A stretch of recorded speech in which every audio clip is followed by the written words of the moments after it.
The movie begins as Sarah Bailey, a troubled young girl with unusual abilities, moves to a new home in Los Angeles with her father and stepmother. After a brief look around the house, she begins to unpack her things. Suddenly, a rough-looking man in tattered clothes gently opens the door, but does not walk in. He has a giant snake in his hands and calmly asks if Sarah wants to keep it. Spooked by the man's sudden appearance, she loses her cool and shouts for her dad. In a few seconds, her dad comes down and chases the man away with a crowbar. The following day, Sarah joins her new school, the St. Benedict's Catholic School. In the meantime, 3 young girls, Nancy, Bonnie, and Rochelle, walk through the school halls. The trio are outcasts as they are rumored to be witches. While taking their stuff from the locker, Bonnie reads an almanac and reveals that the astronomical data indicates the arrival of a new person in the school. They wonder if the new student will be the long-awaited 4th member who will complete their group.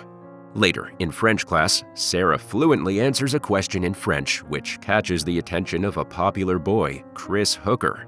As the class continues, she begins to magically spin a pencil on her desk, unaware of her surroundings. Bonnie intently watches all of this unfolding and gasps in excitement. After a while, Sarah eventually notices the girl watching her. This causes the pencil to fall down, and she pretends like nothing really happened. At lunch break, Chris approaches Sarah and introduces himself. He immediately starts flirting with her, but also warns her about Nancy, Bonnie, and Rochelle. He adds that everyone in the school knows that the 3 girls are witches. But before Sarah can question him further, he invites her to watch him at football practice later that day. After school ends, Sarah walks towards the football ground to watch Chris practice. Soon, the 3 girls approach her and introduce themselves. After a brief conversation, Nancy invites her to hang out with them. She also warns Sarah that Chris is not a nice guy. From their conversation, it is obvious that Nancy and Chris dated sometime in the past. Although Sarah is not fully convinced by Nancy's warning, she does join them for shopping. Following this, the 4 girls enter a magic shop that sells various books on witchcraft, potions, and several other quirky items. There, Sarah tries to look in the back room that is hidden behind a dark curtain. But the shop's owner, Lirio, immediately stops her. The 2 then have a brief conversation, and Lirio suggests her a few books on witchcraft. However, Sarah replies that she doesn't know much about the subject and has never tried it. The mysterious shop owner replies that she may be a natural witch who just needs a bit of a nudge. On their way back home, the girls run into the vagrant man who had appeared earlier at Sarah's house. He still has a snake in his hand and tries to strike up a conversation with her. However, she panics once more and quickly flees across the road. When the man follows, he's run over by a car that knocks him dead on the road. Shocked and scared, the girls run into the woods nearby, where Bonnie says that the 4 of them caused the accident to happen by thinking about it at the same time. Surprisingly, Sarah doesn't retaliate to this suggestion, as she was indeed hoping that the man would get hit by a car. Nancy quickly adds that it wasn't their fault, as the man would have hurt her otherwise. The 4 of them then settle down on the ground and have a conversation. After a while, Nancy tells Sarah about Manon, a powerful entity believed to be the embodiment of nature, who is also the patron of witchcraft. Bonnie asks if this is the first time that strange incidents like today have happened with Sarah.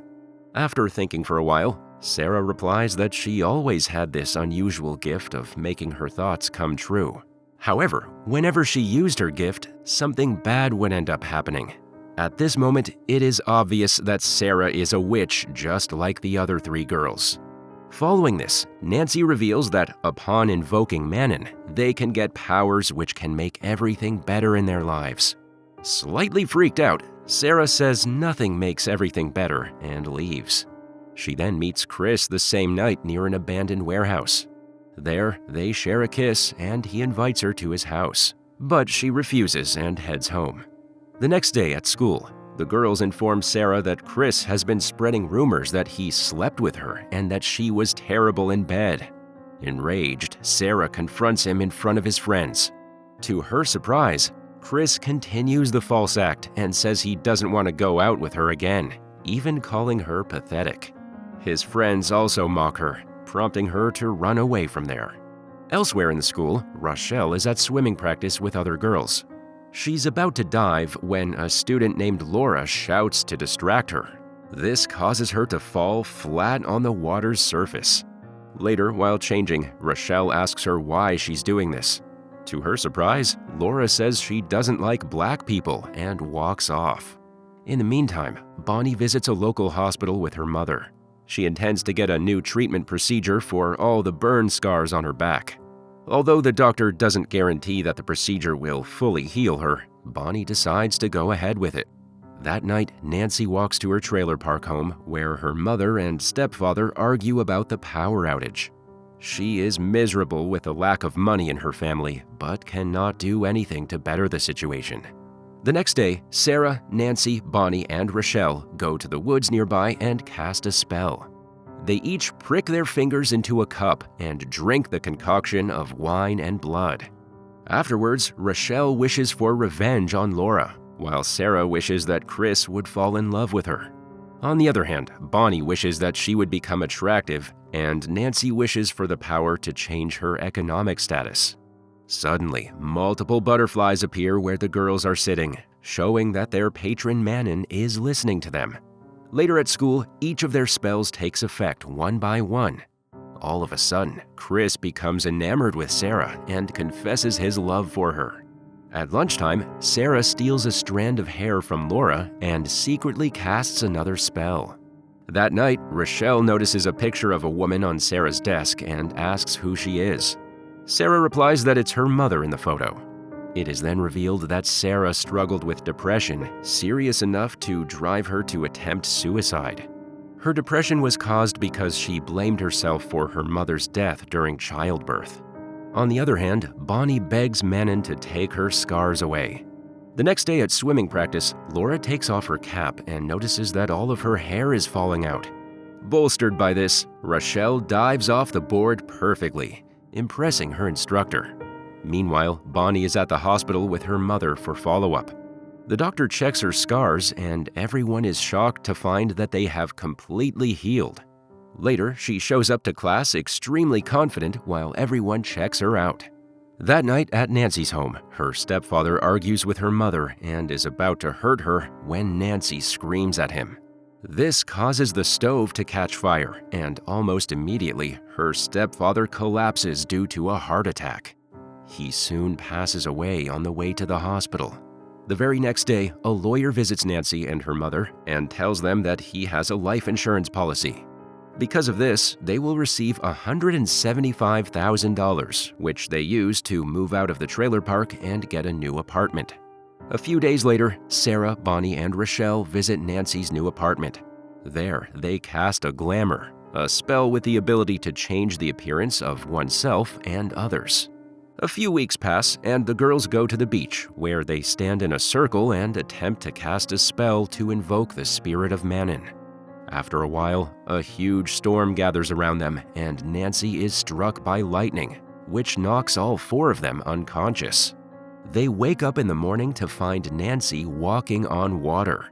She tells the others she can feel Manon inside her body.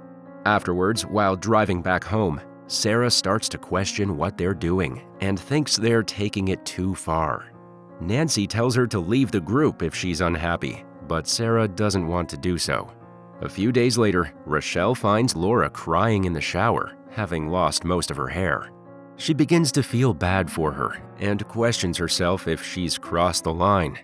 That night, Chris calls Sarah and begs her to accompany him to dinner, and she reluctantly agrees.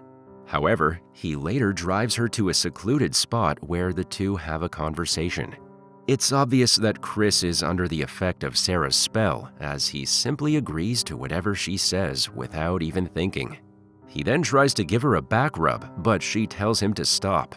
Sarah immediately gets out of the car, but he follows her and tries to force himself on her. Fortunately, she kicks him away and escapes through the woods to Rochelle's house. She then tells everyone about what happened. Following this, Nancy arrives at a party where Chris is with an intention of punishing him. She takes him upstairs to a bedroom and tries to seduce him, using a glamour spell to look like Sarah. Drunk and dazed, Chris kisses her and they start to get intimate. But after a while, he watches in shock as the girl he's making out with changes to Nancy. The latter accuses him of using women as objects and magically throws him out of the window. This unfortunately leads to his death. The next day, Sarah mourns Chris's death and attempts to cast a binding spell on Nancy to stop her from harming people or herself. She then has a nightmare about the other girls flying in her house and attacking her. In school, she hides in the toilets but is confronted by the others. They threaten her, and Nancy tells her to stop trying to cast binding spells on her. Desperate, Sarah rushes to the magic shop to ask Lirio for help. The shop owner takes her into the back room and claims that she has tremendous power. Now, Sarah must invoke the spirit of Manon to defeat the others. Just as they begin to invoke the spirit, there is an explosion near the shop's main entrance. It turns out to be a glamour spell, but it's enough to freak out Sarah. She panics and runs from the store while Lirio shouts for her to return. In the next scene, Sarah returns to her room and shouts for her dad and stepmother. Suddenly, she receives a call from Nancy, who tells her that her parents were on a flight to San Francisco. To Sarah's horror, she turns on the TV where the news shows that the plane that her parents were on has crashed with no survivors. Confused, Sarah steps outside, only to find out that she is surrounded by snakes, insects, and rats. She runs inside, but they are everywhere in the house too. With no other place to go, she hides in the bathroom when suddenly Nancy appears and all the creatures disappear. Downstairs, Nancy taunts her about Chris and her mom's deaths, and the girls begin casting a spell on her. Scared, she runs to her room crying for help and looks at her mother's picture. Gathering all her courage, Sarah then casts a glamour spell on Rochelle and Bonnie. This makes them look burned and bald, prompting them to flee the house. Following this, Sarah's mother's spirit tells her to reach inside herself. With time running out, Sarah musters up all her powers and invokes Manon. As a result, her wounds heal almost immediately. Soon afterwards, Nancy goes upstairs to search for Sarah with a knife in her hand. To her horror, Sarah appears from behind a mirror, completely unhurt. She then tells Nancy that she has abused Manon's power and will have to pay back threefold. The next second, Nancy's fingers turn into snakes and bugs appear all over her. This freaks her out, so she apologizes to Sarah, saying she will leave all her rage behind. Moved, Sarah stops her magic but begins casting a binding spell so that Nancy cannot hurt anyone else in the future. The latter tries to flee, but Sarah kicks her, causing her to smash into a mirror. She then completes the binding spell, stripping Nancy of her powers. Afterwards, it's revealed Sarah's dad and stepmother are still alive.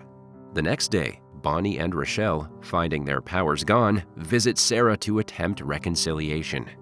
But they find that she wants nothing to do with them. Before leaving, they scornfully mutter that Sarah must have lost her powers too.